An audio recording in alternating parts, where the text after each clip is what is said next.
বিলাসীপাৰা বিধানসভা সমষ্টিত কংগ্ৰেছৰ প্ৰাৰ্থী সাজু কৰিছে নেকি? অমৃত বাট্চাৰ নাম। অমৃত বাট্চাক দলে টিকট দিলে আকৌ বিলাসীপাৰাত বিজয় নিশ্চিত বিজেপিৰ অশোক কুমাৰ সিংহ। কংগ্ৰেছে অমৃত বাট্চাৰ নাম দ্বিতীয়খন তালিকাত সাজু কৰাৰ খবৰ বিয়পি পৰাত ক্ষোভিত হৈ পৰিছে বিলাসীপাৰা সাধাৰণ ভোটাৰ ৰাইজ। যদিও বিভিন্নজন কংগ্ৰেছৰ দলীয় টিকট বিচাৰি আবেদন কৰিছে বিলাসীপাৰা বিধানসভা সমষ্টিত, কিন্তু ধুবুৰী জিলাৰ পৰিষদৰ প্ৰাক্তন উপসভাপতি তথা ধুবুৰী জিলাৰ কংগ্ৰেছৰ এইগৰাকী উচ্চ শিক্ষিত জিলা উপসভাপতি খালিদ হাছান ওৰফে মুন্নাৰ নাম উচ্চাৰিত হৈছে বিলাসীপাৰা সমষ্টিত। যোৱা বিধানসভা নিৰ্বাচনত কংগ্ৰেছে এইগৰাকী নিম্ন শিক্ষিত কংগ্ৰেছৰ ৰাজ্যিক সাধাৰণ সম্পাদক অমিত বাট্চাক দলীয় টিকট প্ৰদান কৰিছিল বিপুল ভোটৰ ব্যৱধানত।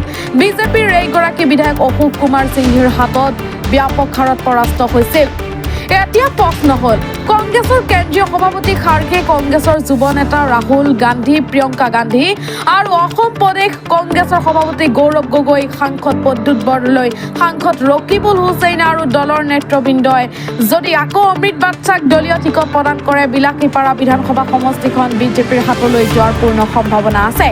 ইপিনে ধুবুৰী শ্বপিং মহলত উপস্থিত হৈছিল কংগ্ৰেছৰ পৰ্যবেক্ষক। কাক দলীয় টিকট দিলে জিকাৰ সম্ভাৱনা আছে, তাত অমৃত বাট্চাই শক্তি দেখুৱাবলৈ লৈ গৈছিল বহু ভাৰতীয় ব্যক্তিক। তেওঁ উমান পাইছিল নেকি তাক দলে টিকট নিদিব নেকি, তাৰ বাবে ভাৰতীয় ব্যক্তিক লৈ গৈছিল পৰ্যবেক্ষক দেখুৱাবলৈ। বিলাসীপাৰা ভোটাৰে নিবিচাৰে অমৃত বাট্চাক, ভোটাৰে বিচাৰে খালিদ হাছান ওৰফে মুন্নাক। আনহাতে ৫ নং নৱগঠিত পৰ্বতজোৰা বিধানসভা সমষ্টিত ইতিমধ্যে এক প্ৰকাৰত নিশ্চিত হৈ পৰিছে প্ৰমোদ বড়োৰ UPPL দলৰ প্ৰাৰ্থী। যদিও বিভিন্নজন দলটোৰ পৰা টিকট বিচাৰিছে, তাৰ ভিতৰত এগৰাকী যুৱ নেতা UPPL দলৰ কেন্দ্ৰীয় সাধাৰণ সম্পাদক তথা গুমা পৰিষদীয় সমষ্টিৰ প্ৰাক্তন TCLCৰ চেয়াৰমেন নুৰ হাছান আনছাৰীৰ নাম ইতিমধ্যে উচ্চাৰণ হৈছে। দলে যদি তেওঁক টিকট দিয়ে, অইন ৰাজনৈতিক দলৰ দলীয় প্ৰাৰ্থী বিপাঙত পৰাৰ পূৰ্ণ সম্ভাৱনা আছে। গৌৰীপুৰৰ পৰা চাহাবুদ্দিন মোল্লাৰ ৰিপৰ্ট, আছাম ৰিপৰ্ট লাইভ।